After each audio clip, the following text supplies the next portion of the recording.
Hello everyone, welcome to our channel Code with Sunny, and I am going to talk about the very second problem of Google Kickstart round B2021 longest progression. Okay, so let's jump directly into the problem statement without wasting our time. Okay, so in this problem we have been given first the definition of an arithmetic array is an array basically that contains at least two integers and the differences between the consecutive integers are going to be equal.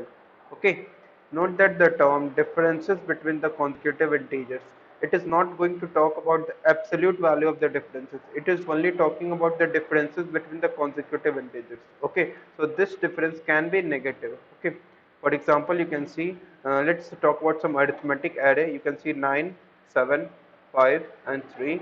This is an example of an arithmetic array. How this is going to be an arithmetic array? So if you are going to talk about the difference between this one, that is forward minus backward, you can see the difference is coming out to be minus 2. Similarly, this is also minus 2. And similarly, the difference 3 minus 5 is also coming out to be minus 2. So this is an arithmetic array because all the consecutive differences is coming out to be same, that is minus 2. Now this was basically the example of arithmetic array.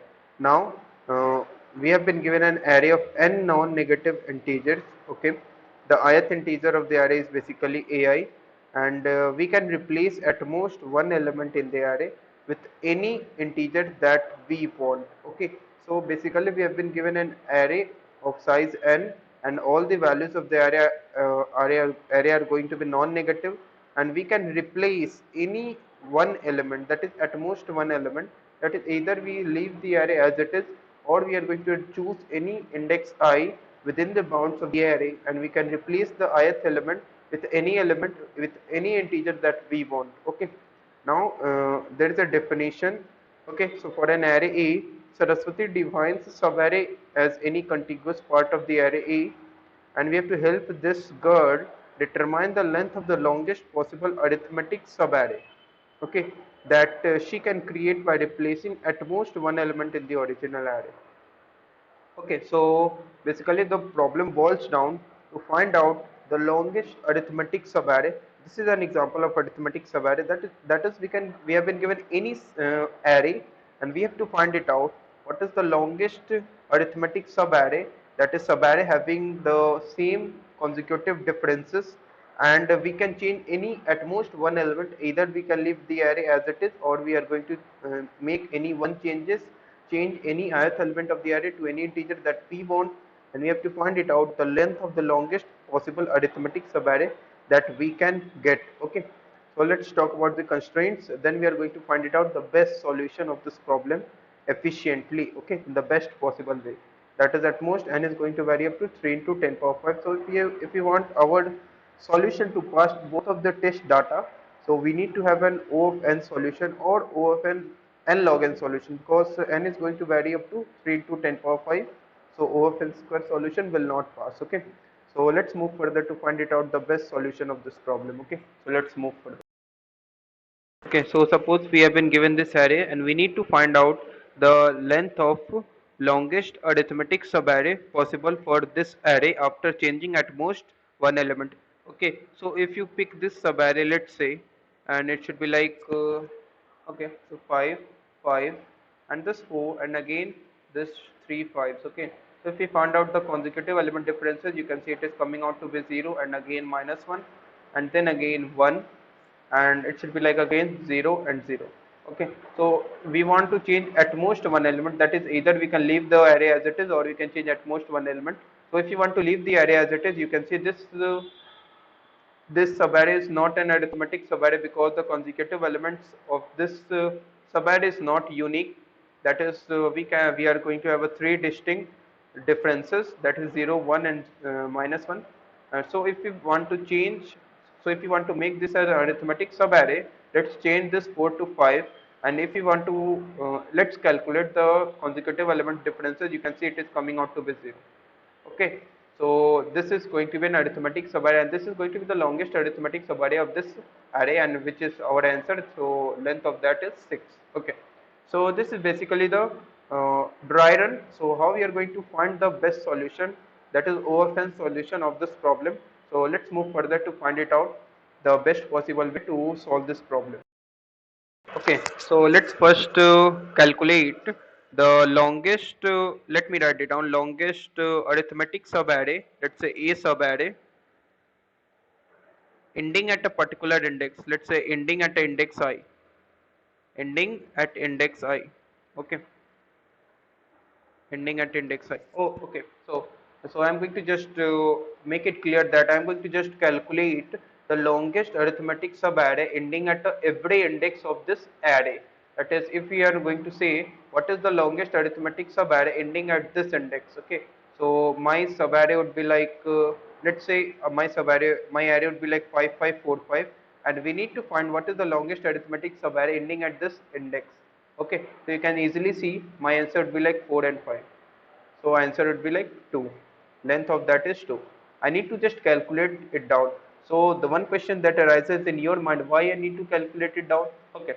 So for finding the longest arithmetic subarray after changing at most one element. So if we want to change a particular element, let's say this element. So after changing this element to any integer that we want, we have to find out the longest arithmetic subarray after changing this element. So we can easily do by changing this element to any integer that we want. Then we just calculate this entire, just iterate it down and find out the entire longest arithmetic subarray for this array. So this is going to be a very much complex process. So rather than I need to just pre-calculate the prefix array and suffix array with the help of dynamic programming approach, that is what is the longest arithmetic subarray ending at a particular index. So if you want to just change this element, I have the previous data up to this one and also up to this one in the prefix and suffix arrays respectively. So I can answer easily in O of 1 operation. Okay. So this is what I am going to do. So for now, let's understand how we are going to find it out the prefix and suffix array of this one. Okay. That is longest arithmetic subarray ending at a particular index. Okay. Before proceeding, let's first find it out the consecutive differences. So here it would come out to be 0, and here it will be come out to be forward minus backwards, it should be like -1, and here it again would be 1, and it is again 0 and again 0, and this is also -1, and this is 1, and this is also 1. Okay, so let's talk about what is the longest arithmetic subarray ending at this index 1. You can see it is the very first index of this array, so answer would be like 1. You can see here it is 1, as I've already written the prefix and suffix array, that is the longest arithmetic subarray ending at a particular index. Now I'm going to talk about the second index. You can see there are only two elements that can be included in our answer. That is the longest arithmetic subarray would be like 2, that is 5 and 5. So the difference is coming out to be only 0, which is unique. So our answer would be 2. And again, if we talk about this 4, you can see what is my longest arithmetic subarray ending at this 4. You can see I have this element as 5 and 4 only. Okay, because I cannot include like answer as 5 and 5 and again 4. You can see the difference is coming out to be first one to be at 0 and second one to be as -1, which is not equal. Okay, so we must include the that is the differences that is going to be unique. So our answer would be like this two elements, that is our longest arithmetic subarray ending at this index 3 would be 2. Okay, similarly, let's say we can also say that this is also have 2, this also have 2, and let's check how this arithmetic subarray, our answer is coming out to be 3. Okay, so if we find it out, what is the longest arithmetic subarray ending at this index 6? You can see I have the longest arithmetic subarray as 5, ending at this index 6. Okay, so longest arithmetic subarray coming out to be 3 in this case. Okay, so let's calculate the adjacent differences. You can see it is coming out to be 0 and it is coming out to be 0, which are going to be equal. So our answer would be 3.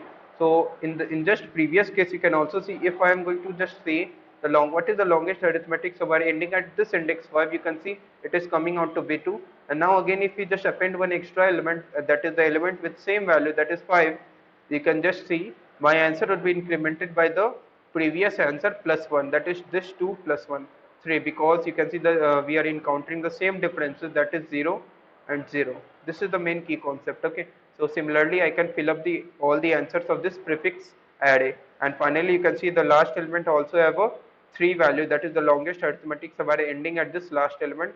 You can see 4 and 5 has the difference of 1 and 5 and 6 has the difference of 1, that is forward minus backward. So my answer for this would be like 4, 5 and 6, So this is basically the longest arithmetic subarray ending at this last element, that is 6, and its length is coming out to be 3. So I have the element in the prefix of last element, last index would be coming out to be 3. Okay, so let's talk about how I'm going to fill the suffix array. Okay, so similarly, I'm going to just fill the suffix array. That is, you can see the last, starting with the in the reverse manner. That is, only if we have only 6, our answer would be 1. Longest arithmetic subarray ending at this index is only 6. And if we talk about this 5 and 6, then you can see longest arithmetic subarray ending at this index 5 would be like 2. That is, including only 5 and 6, and the difference is coming out to be forward minus backward is coming out to be 1. Okay, and similarly, let's talk about what is the longest arithmetic subarray ending at this index 4. You can see we have the arithmetic subarray as 5, 4, 5, 6. Note that I am going to calculate in the suffix manner, that is in the reverse way. Okay, so you can see the difference is coming out to be forward minus backward as 1, and again this one as 1. Okay, so you can see the length is going to be 3. So I'm going to just fill up the 3. So you can also just understand that if the difference is going to be just same as of previous consecutive difference, my answer is only incremented by 1 as of previous answer. That is, you can see 2 plus 1 is going to be 3. Okay, and what is, let's talk about this one, 5. You can see if this is going to be 5, let's talk about my current consecutive difference, that is 5 and 4, which is coming out to be minus 1. And what is the previous consecutive difference? It is coming out to be 1, which are not same. So I'm just going to initialize my answer as 2. Okay, why 2? Because I'm going to just include only the two elements, that is 5 and 4. Okay, that is my consecutive difference, which is coming out to be minus 1, and the corresponding elements to that is only two elements, 5 and 4, and its length is coming out to be 2. Okay, so similarly I can fill this entire suffix array. Okay, so let's understand how we are going to answer the longest arithmetic subarray after changing at most one element with the help of this prefix array and this suffix array. Okay, so let's move further to find out the best solution of this problem. Okay, so let's find out the solution of this problem. That is how we can, how this prefix array and this suffix array is going to help us to find out the length of the longest arithmetic subarray after changing at most one element. Okay, so the very approach that I am going to use is just iterate through this entire array, and just for every index I try changing the particular element such that what should, if we can change this particular element, then what will be the current answer possible. And let's say we have the current answer as s, then I am going to just take the maximum of all the answers possible, that is answer equals max of my answer current found till now. And let's say my current answer is curr underscore answers, and I am going to do this for every index I. So if this is going to be possible, note that this is going to be an underscore. Okay, so for now, let's erase this stuff and find it out how this is going to be helpful for us. Okay. So for every index I am going to just do three cases. That is first case, second case, and this third case. Okay. So what are these three cases? Okay.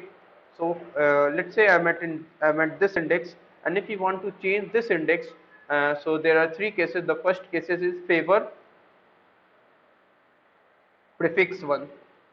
Okay, so favor prefix. So if you're not going to understand this, no need to worry about, I'm going to just explain also. And second case is going to be like favor prefix. Okay, so prefix done, so I need to add favor suffix. Okay, and the last case would be like favor both. Okay, so how I'm going to do that, let's understand that. Okay, so if I'm at this index, okay, so let's, in other words, I'm going to explain this in an easy way. Let's say we have this 3, 6, 9, and let's say we have 12 also, and let's say now we have 13. Okay, and let's say we want to change this index, and we want to favor the prefix, that is what is the longest arithmetic subarray found till this index I minus 1. That is, you can see yes, okay. So the difference is coming out to be 3, and this difference is coming out to be 3, and this difference is coming out to be 3. So length of the longest arithmetic subarray found till index I minus 1 is what it is the length 4. Okay, and what is the difference now? You can see this difference is going out to be 1.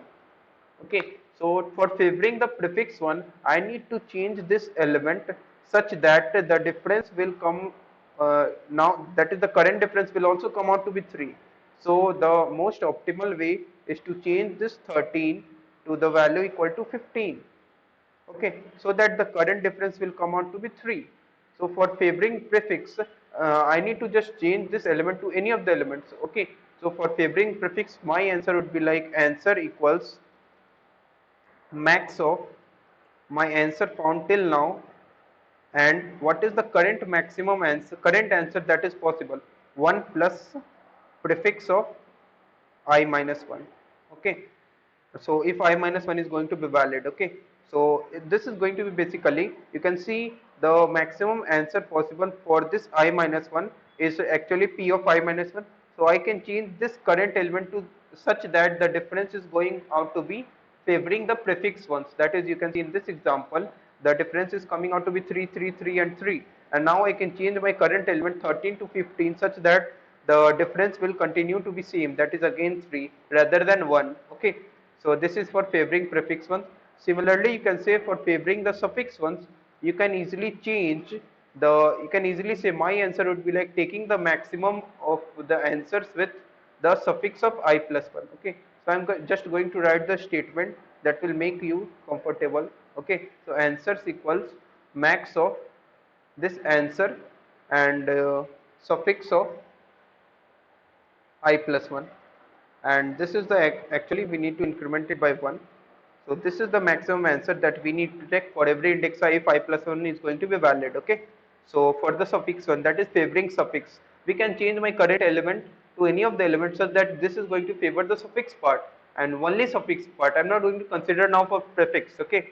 So this is going to favor only for the suffix such that the difference will coming out to be same corresponding to the suffix ones, okay. That is, let's say we, to understand this in more clearer way, so let's say we have this 15, 16 and 20, 24 and let's say 28. You can see the difference is coming out to be 4 and again 4 and again 4, and this difference is coming out to be 1. So I need to make the difference 4 for favoring suffix, so I can change this 15 to any integer, that is 12, then the difference will come out to be 4, okay. So this is basically the favoring suffix part, okay.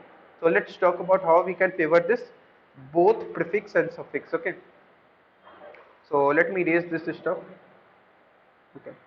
So now for talking about favoring both prefix and suffix, I need to write down a very complex statement. This is not going to be complex, okay. So just for understanding, let's say we have the current difference coming out to be D1 for the prefix ones and the current difference coming out to be D2 for the suffix ones. That is D1 and D2, you can also understand that. Let's say the current difference is 3, 6, 9, and this is my current index element I, okay, and my D2 would be like, let's say 15 and 20 and this 25. You can see the current difference that is coming out to be prefix 1 is like a D1 equal to the difference equal to 6 minus 3 or 9 minus 6 coming out to be 3, and D2 which is coming out to be 5. That is what I am going to talk about. That is my current difference that is coming out to be from the prefix part is D1 and from the suffix part is D2, okay. So let's say for this D1 and D2, I need to check that if my current element can be changed to such element such that the if D1 is going out to be same with respect to D2, that is for favoring both prefix and suffix, I should have the elements like, okay, so let me explain this with the help of the example. Like I have the elements coming out to be 3, 6, 9, 10, and let's say we are coming out to be 12, 15, 18, okay. So now let's say I'm at this element, okay. So this is my prefix one and this is my suffix one, so I need to just calculate it out. So can this element be changed to such element such that it can favor both prefix and suffix, okay. So what is the difference that is coming out to be in prefix part? You can see 3, and what is that is the common difference that is for every consecutive element, and this common difference is also coming out to be this 3, that is D1 is going to coincide with this D2, okay. Then only we can favor both prefix and suffix, otherwise we cannot, okay. Now let's say, can we change this 10 such that to such an element such that it can favor both prefix and suffix, okay. So let's check it out, if can we change this 10 to any of these element. You can see the difference is coming out to be 12 minus 9 is coming out to be 3, which is going to be odd, and we cannot change this element to any suitable element, okay. So let's try to change this 10 to 9. You can see 9 minus 9 is going to be 0 and 12 minus 9 is coming out to be 3. So we cannot make the this element such that the difference will continue to be 3 to 3 going from left to right. Okay, so for doing that, let's take some more good example. Like let me erase this. Okay, so I think this will be sufficient. So let me erase this 12. So I have this prefix as difference coming out to be 3 and this suffix difference coming out to be 3. Okay. Now I need to change this 10 element to such an element such that we have this difference 3 that will go from left to right in a contiguous way. Okay. So you can see 9 minus 10 is difference is going coming out to be 1 and 10 minus 15 difference coming out to be 5, which is not going to be same. I need to make it same, equal to d1 equal to d2 both. Okay, so how we are going to do that? If you are going to find out the difference between 15 and 9, it will come out to be 6, and what is that? That is 6 by 2 is coming out to be 3. So I need to make it 9 plus 3, that is 12. Okay, so if I make my current element 12, you can see 9 minus 12 is coming out to be 3 and 12 minus 15 is also coming out to be 3.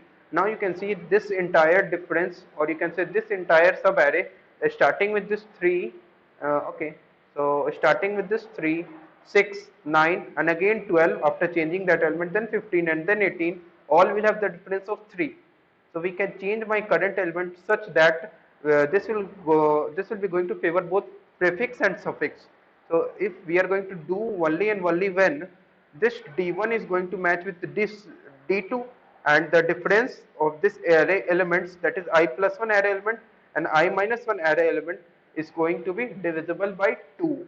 Okay, so this is the basic approach of this entire problem and I am going to do this for every index I. Okay, so let's find it out how we can implement this entire scenario in the best possible way.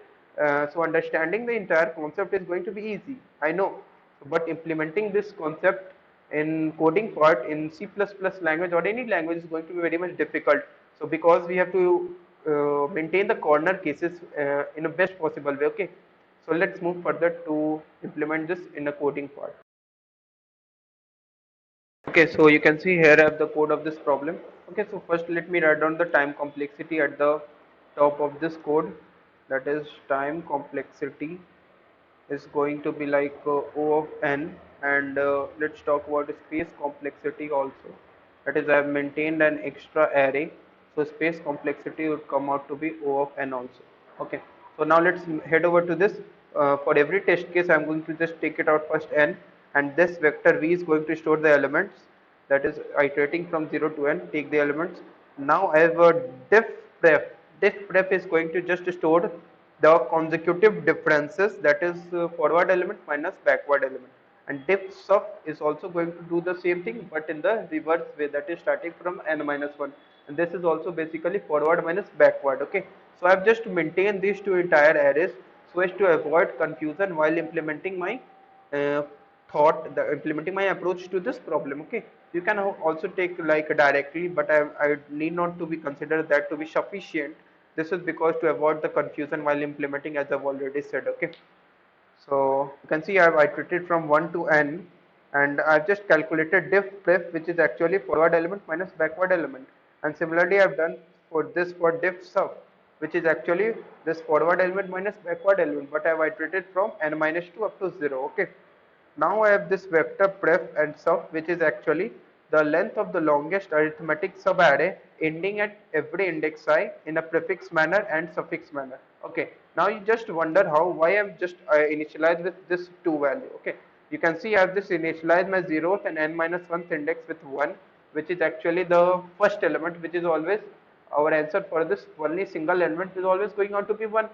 But if we consider the element other than the bounds of this array, that is other than I equal to 0 and I equal to n minus 1, you can see for every index I, if by default I can have the answer as 2.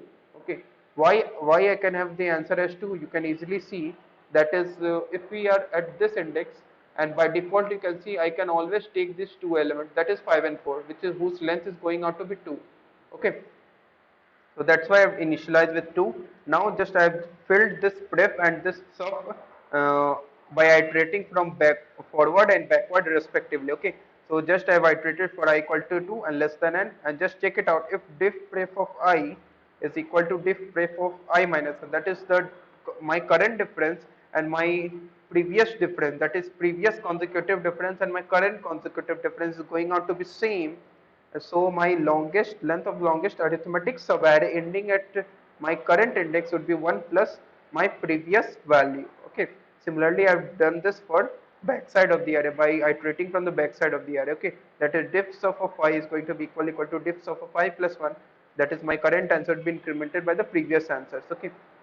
So what is my current answer? That is, I will initialize my answer, which is going to be printed a maximum of 1 plus sub of 1 and 1 plus pref of n minus 2. Okay, you can also initialize with 0 and take it out maximum while iterating to the entire array. Okay, so I've done this because you can see I can change the first element or the last element to the any element that we want. Okay, so just I have incremented this 1 plus sub of 1, 1 plus pref of n minus 2. Okay, so because I have just iterated my uh, this for loop from 1. Okay, so I'm not considered from 0 and n minus 1 element. Okay, so that's why I've taken the maximum at this position. Okay, you can see just I've iterated for I equal to and I less than n minus 1, that is excluding my beginning element and the end element, and for every index I, what is my answer? That is, you can see, as I've already told, three cases, the favor prefix. Okay, so if we favor prefix, I need to just take the answer equals answer of max of 1 plus pref of I minus 1, and if I am going to favor suffix,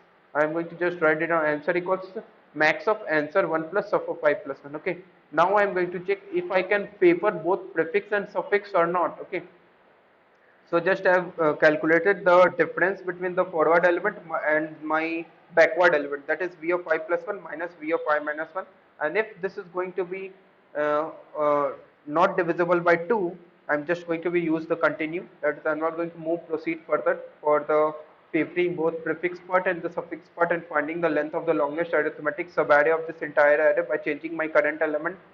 Okay, now I'm going to just find out the difference. Yes, it is going to be divisible by 2 then. Okay, now I'm going to check if my I is going to be less than 2, then I can just use this operation directly. I'm not going to check out the bounds of the array. Otherwise, I'm going to check if my difference of I minus 1, that is, if I'm going to use this difference, that is, I'm going to just change my current element such that difference becomes this one with the help of previous element, that is with respect to previous ones and with respect to my current ones. And if this going to difference is going to be same with my current difference, that is diff of pref of I minus 1 and equals difference. Okay, so my answer will be incremented by this two value. Okay, otherwise okay, so similarly in this case also, otherwise you can see I'm going to just have a favoring both prefix and suffix, that is including this current element plus prefix of I minus 1 value and plus suffix of I plus 1 value. Okay, so this prefix and suffix array is going to just provide an easier way to have the O of 1 operation while changing my current index element. Okay, and finally I have returned the answers. Okay, so let's copy this code and check it out if if this is going to have an efficient solution of this problem or not. Okay, you can see I have here two wrong answers because of just I have forgotten to mention the base cases, that is for the bounds of the array. Okay, so that is why I have just written the efficient one there so that I can explain it in a much better way. Okay, so you can see the all test cases are passed. So if you have any doubts, do let me know in the comment section of the video, and I will ask the viewers to like this video, share this video, and do subscribe to our YouTube channel for latest updates. Thank you for watching this video.